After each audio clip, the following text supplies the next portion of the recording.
حسین رضی اللہ تعالیٰ عنہ کی زندگی کا مطالعہ کریں گے تو آپ کو یہ پتہ چلے گا کہ امام حسین رضی اللہ تعالیٰ عنہ شریعت کے خلاف کوئی کام نہ ہو، اسی لیے میدان کربلا میں آپ نے اپنے جان کی قربانی پیش کی۔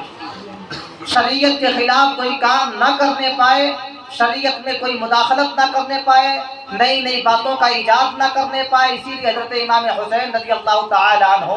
کربلا کے میدان میں اپنے جان کی قربانی پیش کی۔ لیکن حضرت امام حسین کے نام پر اگر امام حسین کے نام پر ڈھول بجائے جائیں، تاشے بجائے جائیں اور ہردنگ کیا جائے تو یہ تو حضرت امام حسین رضی اللہ تعالیٰ عنہ کی شہادت کا مذاق ہے، اور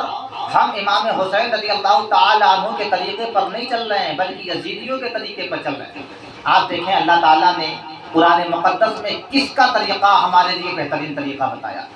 کس کو ہمارا آئیڈیل بتایا۔ اللہ تعالیٰ ارشاد فرماتا ہے لقد کان لکم فی رسول اللہ اسوۃ حسنہ، تمہارے لیے تمہارے رسول کا طریقہ، تمہارے نبی کا طریقہ یہ بہترین طریقہ ہے۔ اگر تم چاہتے ہو کہ تم دنیا میں کامیاب ہو جاؤ تو جیسے جیسے میرے نبی اپنی زندگی گزارے ویسے ویسے تم بھی اپنی زندگی گزارو۔ تمہارے لیے سب سے بہترین راستہ وہی ہے جو تمہارے رسول کا راستہ ہے، تمہارے رسول بہترین آئیڈیل ہے۔ لیکن کبھی اپنے دل پر ہاتھ رکھ کر کے اپنے آپ سے سوال کریں کہ ہمارے روزمرہ کی زندگی میں کیا ہم نے اپنے رسول کو اپنا آئیڈیل بنایا ہوا ہے؟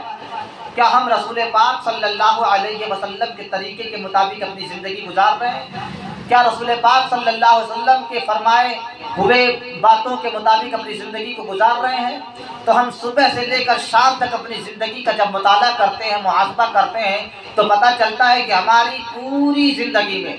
صبح سے لے کر کے شام تک کی زندگی میں حضور کے تعلیمات کا کہیں نام و نشان بھی نہیں ہے، حضور کی تعلیمات کہیں نظر نہیں آتی ہماری زندگی میں کہیں۔ اچھا، حضور صلی اللہ علیہ وسلم سے محبت کرنے کا اور آپ کی سنت پر عمل کرنے کا کیا فائدہ ملے گا؟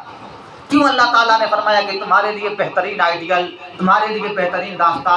میرے نبی صلی اللہ علیہ وسلم ہے، تمہارے رسول صلی اللہ علیہ وسلم ہے۔ بھائی اگر آپ کسی نے کہا کہ آپ جو ہے ان کے طریقے پر چلیں تو آپ ان سے پوچھیں گے کہ نہیں کہ بھائی ان کے طریقے پر چلیں گے تو ہمارا فائدہ کیا ہے، ہمارا نقصان کیا ہے؟ ہمارا کوئی فائدہ ہوگا تبھی تو ہم ان کے راستے پر چلیں گے، اور اگر فائدہ نہیں ہو تو ہم کیوں ان کے راستے پر چلیں؟ نبی صلی اللہ علیہ وسلم کے طریقے پر چلنے سے ہمیں فائدہ کیا پہنچے گا؟ تو اللہ تعالیٰ فرماتا ہے گویا اے محبوب اگر آپ سے کوئی پوچھے کہ آپ کی سنت پر، آپ کے راستے پر چلنے پر ہمیں کیا فائدہ ملے گا تو اے محبوب قل، اے آپ فرما دیجئے ان کنتم تحبون اللہ، اگر تم میرے طریقے پر چلو گے تو اللہ تعالیٰ تم سے راضی ہو جائے گا، تم سے خوش ہو جائے گا۔ اور اس دنیا میں ہر مسلمان اللہ ہی کو راضی کرنا چاہتا ہے، اللہ کو خوش کرنا چاہتا ہے، بلکہ زندگی کا مقصد ہی یہی ہے کہ اللہ راضی ہو جائے۔ تو اللہ راضی کیسے ہوگا؟ فاتبعونی، میری اتباع کرتے رہو، میری پیروی کرتے رہو، میرے نقش قدم پر چلتے رہو، یحببکم اللہ، اللہ تم سے راضی ہو جائے گا، اللہ تم سے خوش ہو جائے گا، اللہ تمہیں اپنا محبوب بنا لے گا، اور صرف محبوب نہیں بنائے گا بلکہ جانے انجانے